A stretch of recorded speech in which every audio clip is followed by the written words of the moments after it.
today kind of saw a lot of it. What has stood out about him this spring to you? Yeah, Jake has come a long ways. When he got here, trying to learn the offense. Like I've said before, it's tough.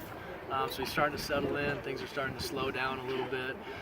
He's got this natural accuracy, that a lot of quarterbacks don't have, and it's tough to teach.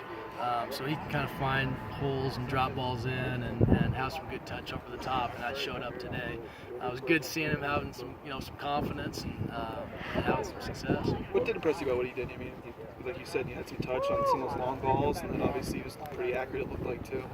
Yeah. A lot of his throws. Yeah, I mean, he's got good fundamentals, and he can get it out quick. And you need that as a quarterback, especially at this level.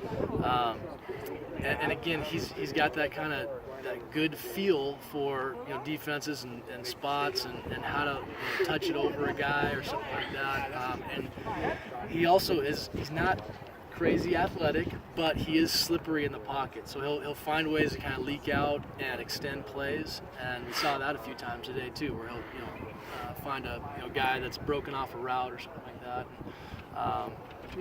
He's just kind of slippery. How have your receivers been developing since today? He's watching it look like they have a lot of different experiences. We did. We're very thin right now at the receiver position and at O-line. So we've only had a couple guys going today, 5 or 6. But they're getting a ton of reps and they're getting better. And that's been our main emphasis, through spring, is just building that confidence, trying to play fast and go execute. They did. They executed today and made some big plays. And, we're early on in spring. We struggled. And we've had practices where it's been pretty frustrating. Because they came out today and they were focused, executed what we were asking them to do. And, the one-on-ones is where we were struggling a little bit. Now we started turning the tide a little bit on some one-on-one playmaking. At running back with Madison out, it seems like Wolpen's a guy that's kind of stepped up. What have you seen out of Wolpen, and how much is this spring ball, or how much is this you think you can see this next fall? Yeah, Wolpen is one of those guys that's been really consistent all the way through spring. He knows the offense. He's a very smart kid. He's elusively agile with ways we can kind of slip into stuff and find ways to get yards. And he's a very tough kid, and that's what really has stuck out in spring so far. He's one of those kids. You can put him in different positions, and he gets it. And he's been that consistent back for us. And then Robert Mahone has had some highs and some lows, and he's still young and learning it, but it's got a big upside. In the fall, it will be nice to get Alexander back. So now that we're almost through spring ball and the co is removed from your title and you're just the offensive coordinator, is it at all different? Did you spend a little more time learning, about each and every position or whatnot this year than maybe last year? Well, with the changes in staff, you're trying to get everybody on the same page. So, as a collective offensive staff, we're talking through each play, and we're just trying to do a good job of being on the same page. And here's our terminology, and here's how we're teaching it. I would say it's been fun, being in charge of the offense and having that opportunity to call plays, where I'm not just slipping in with a call here and there, getting into these scrimmages and trying to get into a flow, and it's starting to show a little bit today. You talk about being thin and stuff. You don't have your number one receiver, your number one running back, maybe 4 linemen that you project to start on out there. How hard is it for you to see what you have with this group in spring and how, to see if you're making progress and things like that when a lot of these guys may not be having big roles this fall? It's been a challenge, but it's also been fun, and fun for those guys that are getting reps that may not have gotten reps.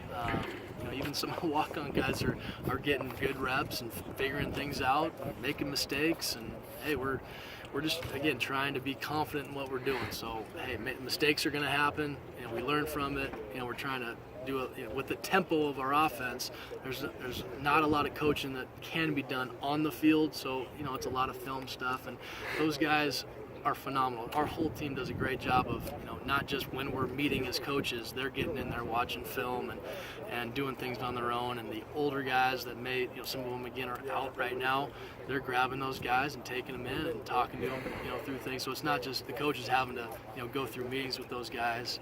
They spend a ton of hours too. If we're here till 8, 9, 10 during the spring. So are those guys.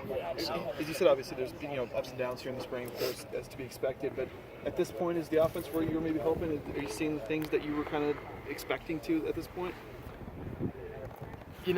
It's tough. It's tough because, again, you don't have a lot of those guys you're going to have in the fall and going into game one. So there's challenges, there's been ups and downs, and there's been some frustration and some adversity that those guys have to go through. But that is good, and one of the things we talk about is, hey, welcome adversity. Okay, things are going to happen, whether it's travel stuff on the road and something happens and schedules change. Hey, no big deal. Let's go. Weather, or whatever it is. Talk about just welcome adversity. So we've had a lot of adversity through the first part of spring, and but it's fun seeing those guys step up. It's fun seeing the game start to slow down for them, and we're going to create a lot of depth because of it. I've seen maybe Brett grow throughout this too, because if you compare kind of what he's lining up with right now to the Cactus Bowl, like Jake Rowe's the only guy out there that he has familiarity with in those regards. Yeah, and he's done a wonderful job with being patient and not getting frustrated, and knowing that, hey, those guys are learning, and he's not with the guys that he's used to throwing with, but he's done a great job with it, and he just tries to communicate as much as possible and get on the same page with those guys. That's what spring's all about. Zach, how have the tight ends come along? Tight ends are doing great. They're in that position. There's a lot of banging. You're in the box. You're out running routes and stuff. So I'm sure there's some soreness, with those guys. But it's really nice having big athletes. And whether that's in the pass game and for Brett, having big targets over the middle, or whether that's in the run game and being able to put all those guys in there and having some beef to be able to run the ball too. So we can get in and out of a lot of different formations within those heavier personnels. And we saw it a little bit today with getting into some empty stuff, on the goal line and isolating the guy on a backer, and so in retrospect, it's nice having those guys. Yeah. It's good.